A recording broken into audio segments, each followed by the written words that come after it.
Long before the world learned to count its wars in centuries, there ruled a sovereign who believed that power was not inherited, it was distilled. Her empire was not forged by conquest alone, but by vows. In her court, every promise spoken was carved into flesh and sealed in blood. Loyalty was eternal, and betrayal erased a person from history itself. Names vanished. Statues were ground to dust.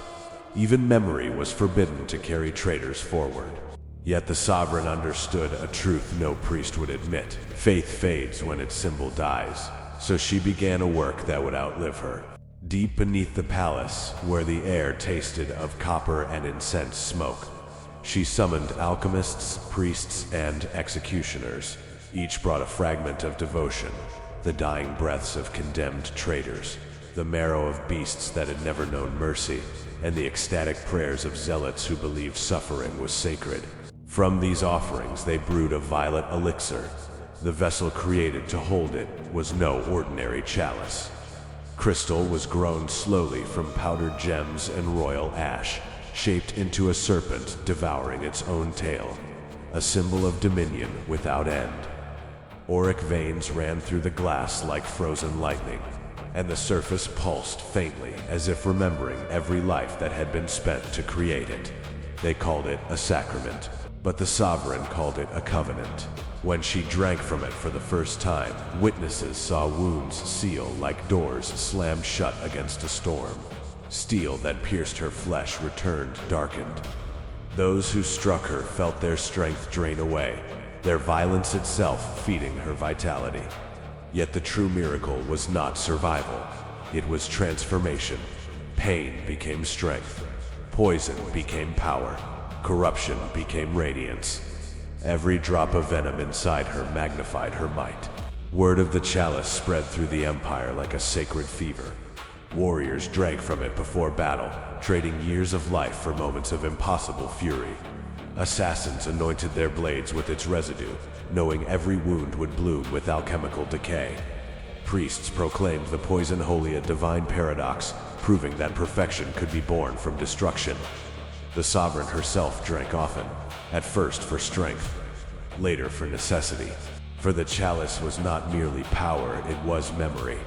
The elixir learned the shape of those who consumed it. Each draught bound the drinker tighter to the vessel's will. Without its poison, her body trembled, her strength faded, and the immortality she had tasted began to crumble toward mortality, so she drank again, and again, and again. Her court transformed into a congregation of the addicted. Nobles whispered prayers not to the gods, but to the chalice. Devotion was no longer measured in loyalty, but in how much corruption one could endure. The empire shone brighter than ever, and rotted beneath the surface. When rebellion finally came, it did not arrive with armies. It arrived with silence. The sovereign understood that her reign could not last forever, not in flesh. The faith of her empire depended on her presence.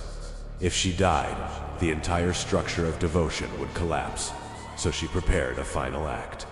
On the night of an eclipsed sun, she descended once more to the chamber where the chalice had been born.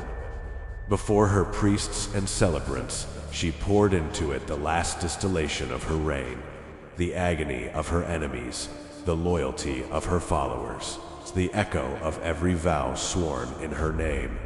Then she added the final ingredient, herself. Her body burned into ash, her voice dissolved into silence, her will flowed into the vessel.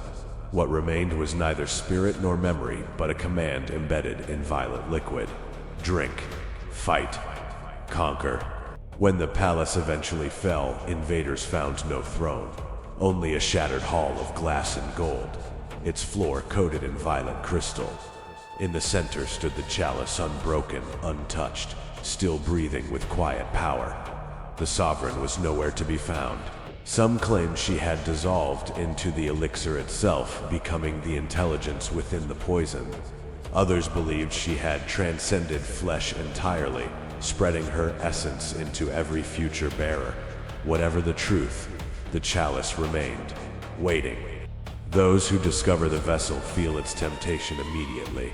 Warmth spreads through their veins. Old wounds itch with the memory of healing. Strength whispers just beyond reach. The chalice does not command, it does not beg. It simply offers a truth the sovereign understood long ago. Power drawn from corruption. Vitality distilled from venom. Dominion purchased with a fragment of the self. And with every sip, somewhere deep within the violet glow of the elixir, a forgotten empire takes another breath.